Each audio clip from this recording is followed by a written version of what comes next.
One of the most inspiring musicians I've ever met in my life and gotten the pleasure to play with is the legendary Chris Elliot from Porte, Texas. During the summer of 2013, I was playing about 5 or 6 bands. Most of my bands play this place called Neon Moon, and that's where I met Chris Elliot.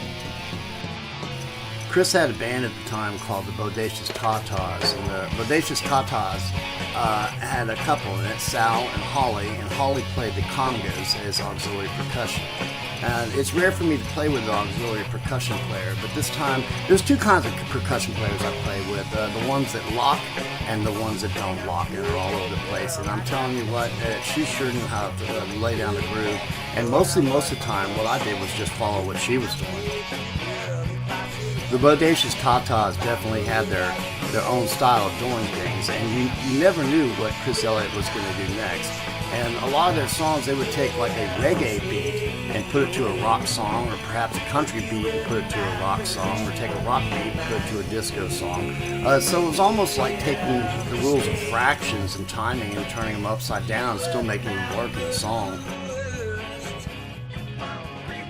The other beauty of the situation was Chris is connected to a place known as Neon Moon in Porte, Texas, and it's honestly one of the places I've most enjoyed ever playing. It's a very special type of club. They often have cook-offs and barbecue and all kinds of events, sometimes on weekends, and then they just do all kinds of toy runs and biker events, and it's when you think of a true Texas ice house as possibly like you might think of in the movie Roadhouse, this place to me comes right to mind. Summers of 2012 and 2013, I think Cheryl, the owner, the place is run by the owner and her daughter, I think she hired every single band I played in to play in Neon Moon. And so Chris was in the house band there, and oftentimes on Sundays they'd have these big cook-offs, and they'd also have events where they had booths set up and all kinds of artwork and things you could buy. This place is just honestly, it's got to be in at least the top 3 places, if not my most favorite place in Texas to play.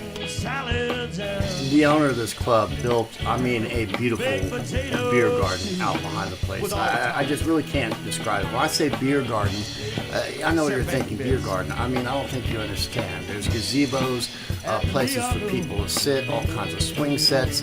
There's stuff hanging up in the trees. It's almost like one giant collective piece of art.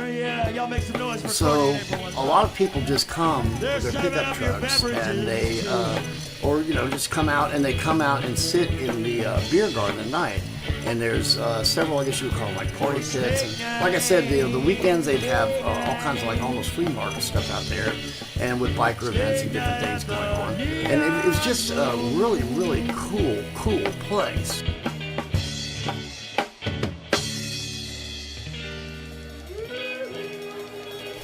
So one afternoon I was playing with the Tatas on a Sunday, and it was rumored that the Blues Brothers were going to be there. And so I'm sitting out in the beer garden, I'm having a drink, and I'm sitting there waiting, and the stage is empty, and all of a sudden I see these headlights, and these guys come driving up in a car, just like the Blues Brothers, with a PA system on the top. And they were announcing tonight, the Fabulous Blues Brothers, and of course they were late. And it's things like that that make places really, really fun. And that Blues Brother turned out to be a guy named college named Steve Water. A lot of local bands have played there. She hires the best, Star Jernigan, Wes Arden, Billy Bourbon.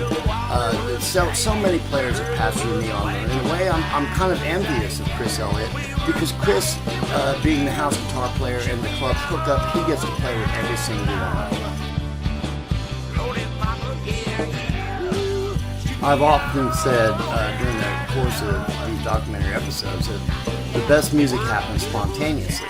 And that's one thing too, when you're playing with Chris Elliot and playing down the Neon Moon, is there's all kinds of players that come walking in. You never know what to expect. There's guys come in playing trombone, guys come in playing harmonica, and everything is just like one big open mic.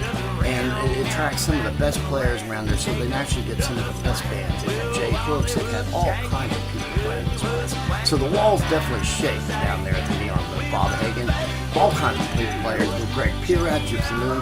Like I've said, they've hired every single band that summer I was in. And then, it's just a giant place for musicians to hook up. So you know what that means.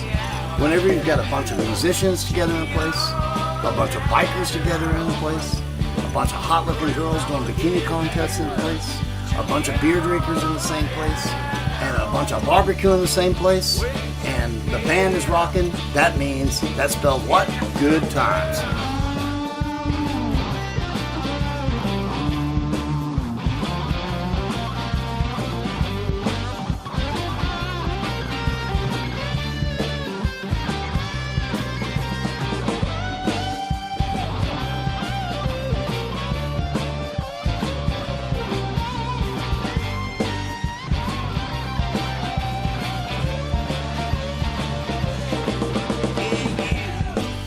So honestly, if you're in Porte Texas, I suggest you go by the Neon Moon. I've never spent one time in there where I did not have a good time. If you're having a bad time, you're going to have a good time in that place. I mean, I truly don't think anybody will ever know, or all my friends will know, all the guys I played with down there when I went home, how much of a good time I was really, really having. And I really, really do miss those days a whole lot. Because that's exactly what I talk about with playing this kind of place and that kind of situation just makes it all worth it. Hey, trailer next door says y'all making too much racket.